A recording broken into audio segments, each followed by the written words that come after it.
Patrick, today's a day. Family deserves this closure, and you deserve this closure. Do you hear me? Your residence at 12:59 p.m. Okay? And then between 12:59 and roughly 4 o'clock, something happened. And our job was to fill the gap in and try to figure out what happened. Yeah, she was going to tell everybody that I was making moves on her. Okay, I wasn't going to have it. Okay. Just things got out of hand.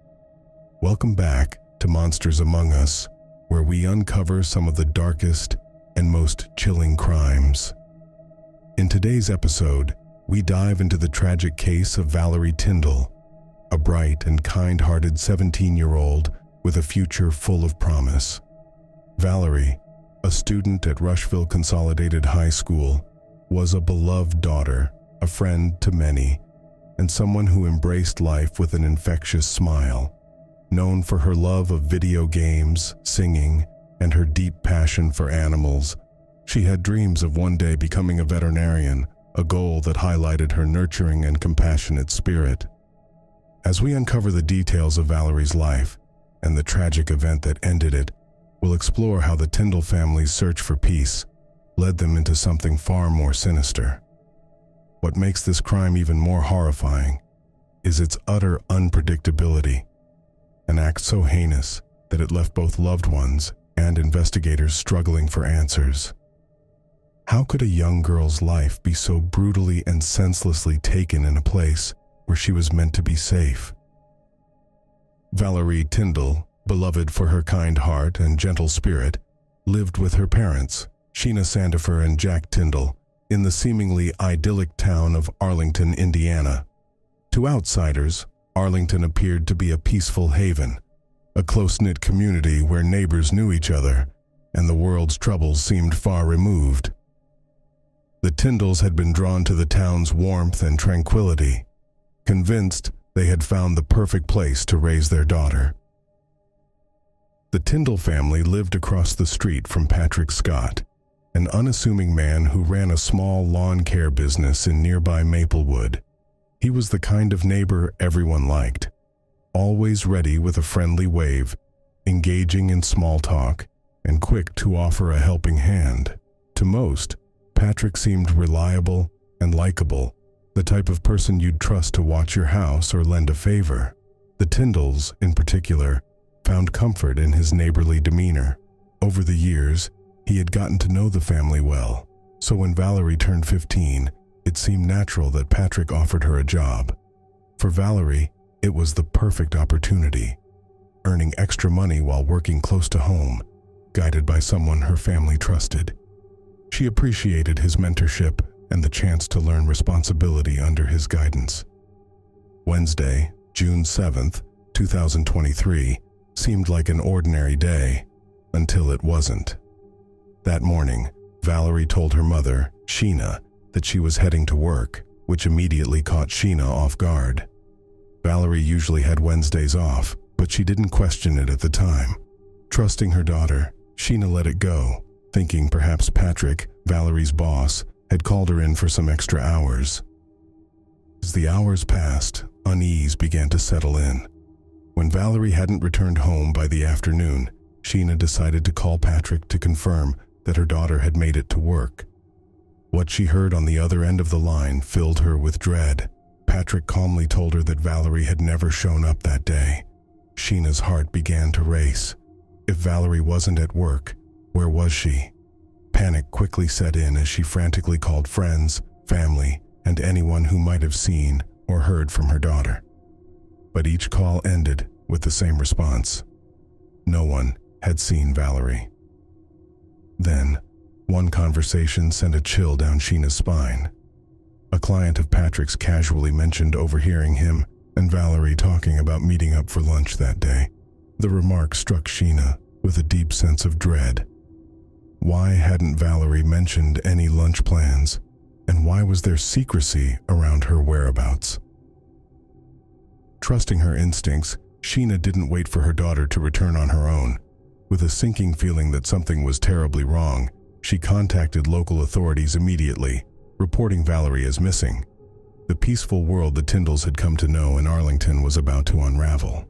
and Sheena couldn't shake the fear that this was just the beginning of something far worse. Rush County Sheriff's Department is asking for your help finding a missing 17-year-old. She is missing from Arlington, Indiana. From the very start, the local sheriff's office treated Valerie's disappearance with the utmost urgency, especially given her young age. They wasted no time in obtaining warrants for her social media accounts, bank records, and cell phone data, hoping these would reveal a trail, any clue that could lead them to where she was. But as each day passed without a breakthrough, the agonizing reality set in. Finding Valerie wouldn't be quick, and every delay was a knife twist for her parents, Sheena and Jack. As the days turned into weeks and then months, the Tindall family lived in a constant state of dread. They were left clinging to hope, but every unanswered question and empty lead deepened their despair. The silence was unbearable, and the not knowing was torturous. Where was Valerie? What had happened to their bright, loving daughter?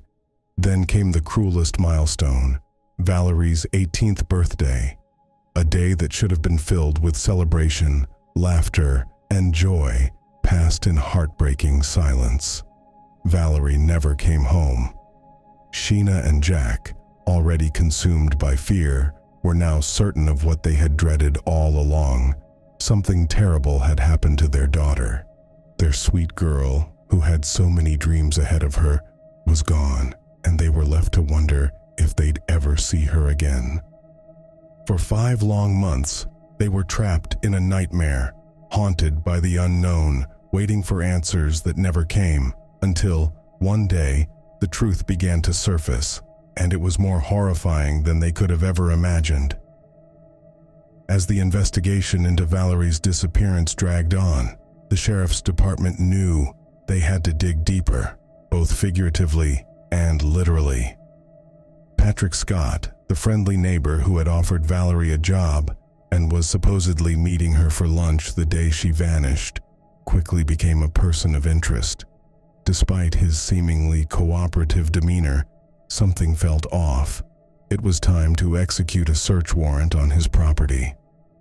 On November 28, 2023, detectives arrived at Patrick's home, hoping to find any clue that might explain Valerie's whereabouts. What they didn't expect, however, was the gruesome discovery waiting for them. As they combed through his yard, their worst fears began to materialize. In a secluded part of the property, beneath layers of dirt, they unearthed human remains. The air turned heavy with dread as the investigators carefully exhumed the body. It didn't take long for their hearts to sink. Something told them they had found Valerie. The remains were rushed for testing, but the waiting was unbearable for Sheena, Jack, and everyone hoping for a different outcome. The results confirmed the unthinkable. The remains were Valerie's. The bright, loving girl who dreamed of becoming a veterinarian, who had once filled the Tindall home with laughter and life, was gone, buried just steps away from where she had once worked, trusted, and unknowingly walked into the arms of a monster. Patrick Scott's arrest sent shockwaves through Arlington, but what followed was even more horrifying than anyone could have imagined. In custody, Patrick began to recount his version of the events leading up to Valerie's disappearance. His story was dark and chilling, exposing the depths of his twisted mind. According to Patrick, Valerie had been inside his home, just across the street from where she lived with her family, so close that her mother, Sheena, could have looked out the window without realizing the nightmare unfolding right in front of her. What started as a simple visit quickly spiraled into an argument. But as tempers flared, what happened next would forever haunt those who knew and loved Valerie. In a moment of cold, calculated violence, Patrick claimed he grabbed a belt and wrapped it around Valerie's neck. She was just 17, full of life, with her entire future ahead of her.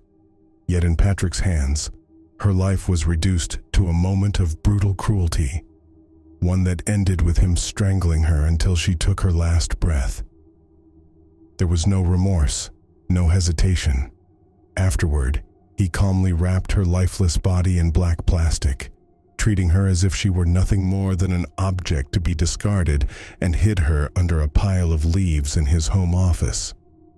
The day after murdering Valerie, Patrick took his cruelty even further. With cold precision, he built a wooden box, a makeshift casket for the girl whose life he had stolen. He placed Valerie's body inside, screwed the lid shut, and carried out the final steps of his twisted plan. Under the cover of night, he buried her in a shallow grave just 100 yards from her family's home. Valerie's final resting place was so close that her parents unknowingly passed by it during their desperate search, day after day, for their missing daughter. For weeks, Sheena and Jack Tyndall lived in a nightmare, clinging to the hope of a miracle, never suspecting the horror that lay so close. Even more devastating was Patrick's role in their grief. He stood beside them as the concerned neighbor, asking questions, offering sympathy, and pretending to share their pain. His facade was flawless, and he played it convincingly, all while knowing that Valerie lay buried just steps away, hidden beneath the soil in a coffin he had built with his own hands. The revelation shattered them. The man they had trusted, the one who had worked with their daughter and smiled at them from across the street, had harbored unimaginable evil right under their noses. The monster they unknowingly welcomed into their lives had not only stolen their daughter, but cruelly played the part of a concerned friend while hiding the horrific truth in plain sight. Patrick, over the last 5 months, you and I have gotten to know each other, correct? Okay. Correct? You've seen me a lot, right? Yeah. Okay. And every time we talk, we get along good, right? I reckon. We talk, right? We have no issue talking, correct? Okay. During the initial interrogation phase, the officer offers Patrick water and makes small talk with him, hoping to get him to open up about Valerie. So, here's the deal tonight. Now, I normally don't do this, okay, but here's how I'm going to do this. I'm going to tell you, because here's why. Here's why. You know, I can play off like 8 million things right here. As you come and sit in this room, your mind plays tricks on you as an officer, all right? And it tells you to go all these different directions and try all this different stuff. But the fact of the matter is that I think you're overall probably a pretty good person, okay? If I didn't, I would have treated you probably different over the time, all right?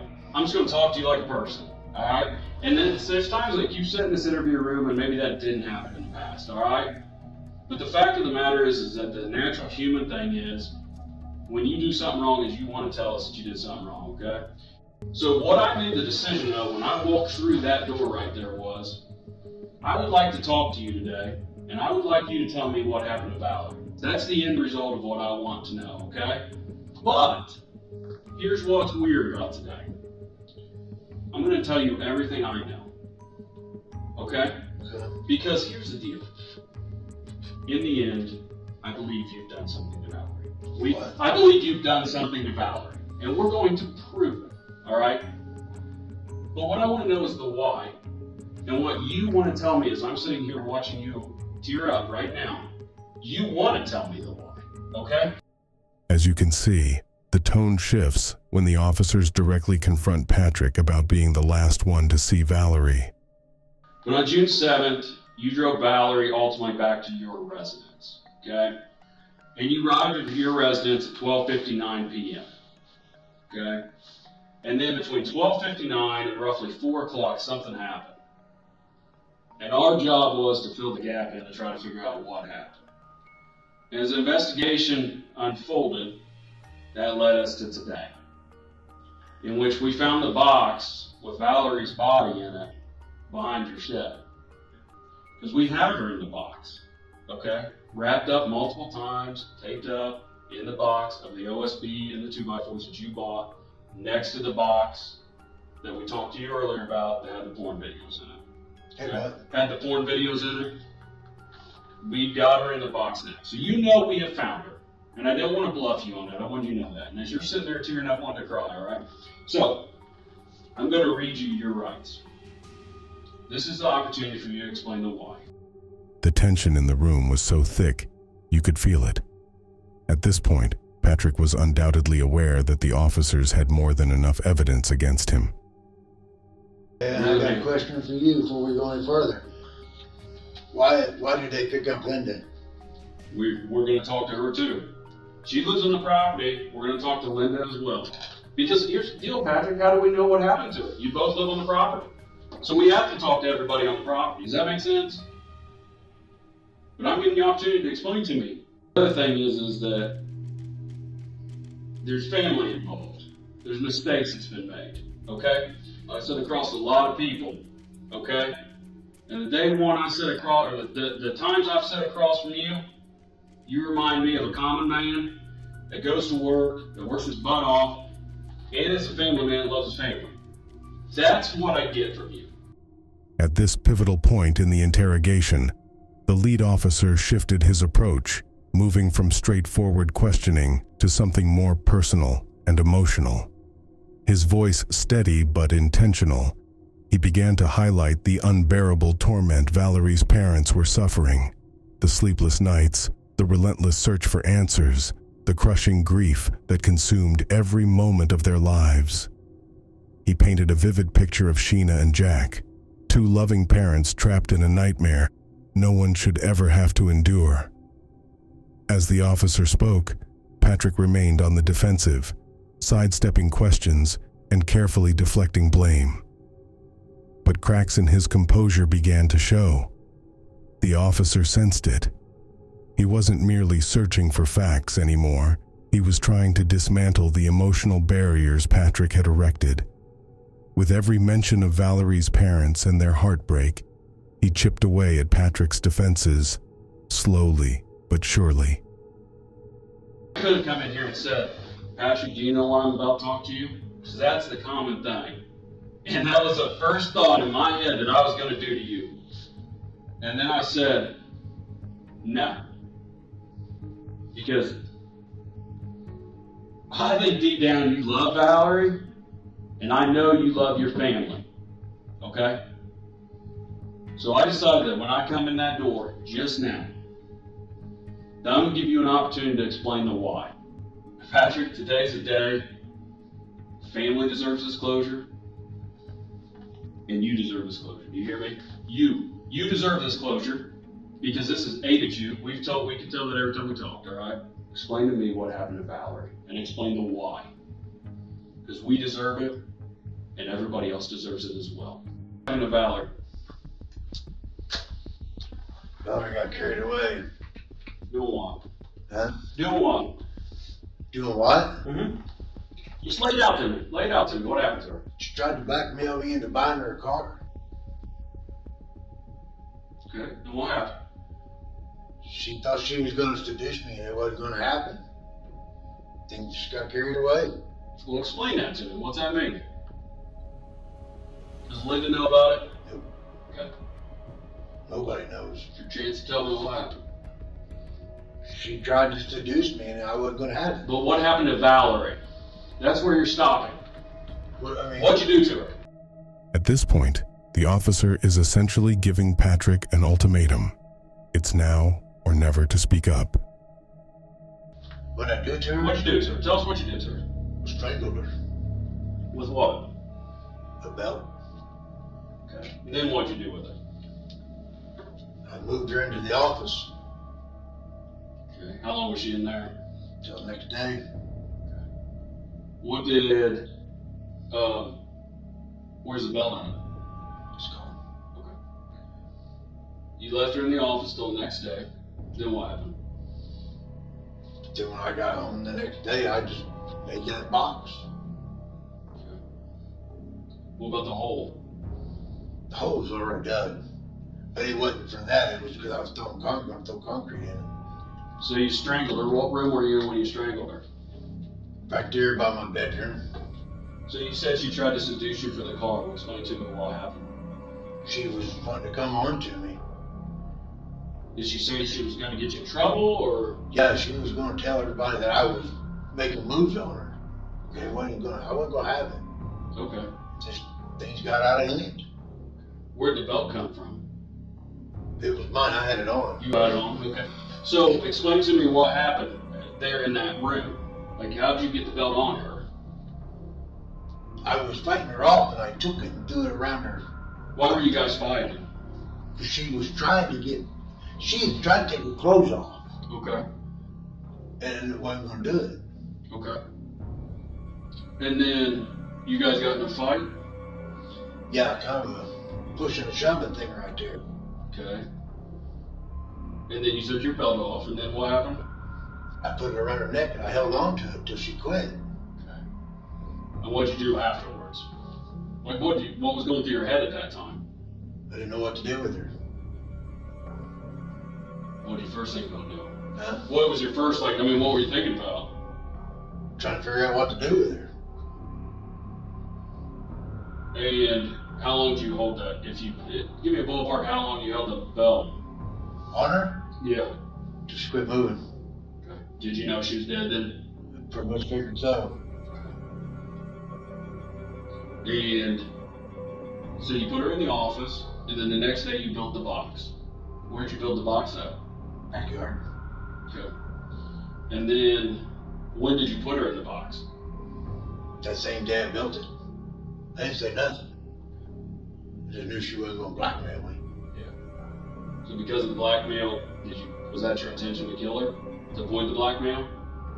She was going to tell everybody that I had my way with her. That never happened. Okay. So then, was that your plan? Like, if you were going to be blackmailed, right? Right. So was that the plan to kill her? No, that just kind of happened. Okay. Because she was going to blackmail. Yeah. It wouldn't be long before Patrick Scott admitted to what he did to Valerie, ultimately ending the young girl's life. All right, Patrick. So you're going to be charged with murder today, okay? I assume you already knew that, correct? All right. But in the end here, I do think, everything I said was true to you, okay? Everything I said to you was true. Okay, when I started talking to you, everything I said was true, all right? I do think that it's the best situation here is that you finally came out, and in the end, I think you are going to be happier that you came out on it, okay? Does that make sense? Yep. Okay, all right. Stand up and throw these back on you, okay? Patrick Scott would later agree to a plea deal and was sentenced to 57 years in prison. There'd be a hole there forever. There was a hole there. We thought she was out there somewhere. There was a hole in this. Never gonna be filled. That's all your happy family's gone. And it was the first week, right after we hung flyers. And I think it was day 2, we went out and hung flyers. And as soon as we come home, they were there. And they kept coming over, asking me if I was okay and telling us, oh, I'm sure she's fine. She'll be back home. I don't have to make her do anything like this. The man's a monster. His wife needs to be prosecuted with her. Absolutely. She knew everything about it too, I'm sure. I honestly believe his whole family knew. A closer look at Patrick Scott's relationship with Valerie reveals a disturbing and intricate web of manipulation and deceit. On the surface, he appeared to be a generous employer, offering her an opportunity to earn extra money. However, his true intentions were far more sinister. Patrick was cultivating a dependency, showering Valerie with gifts, money, and food, while drawing her into a dangerous game that blurred the boundaries of their employer-employee relationship. Behind her parents' backs, Patrick wasn't simply providing a paycheck, he was crafting a narrative of seduction and control. He later tried to justify his appalling behavior by claiming that Valerie had seduced him, even accusing her of blackmailing him with secrets he supposedly couldn't afford to have exposed. This shocking twist recast him not as the perpetrator, but as the victim in his own fabricated story, a feeble attempt to shift blame and evade responsibility. The reality was that Valerie, innocent and trusting, had no sense of the darkness hiding in Patrick's heart. She believed she was simply working for a neighbor who cared about her future. unaware of the monstrous intentions behind his surface charm. While Patrick tried to paint himself as a desperate man, the truth was far more sinister.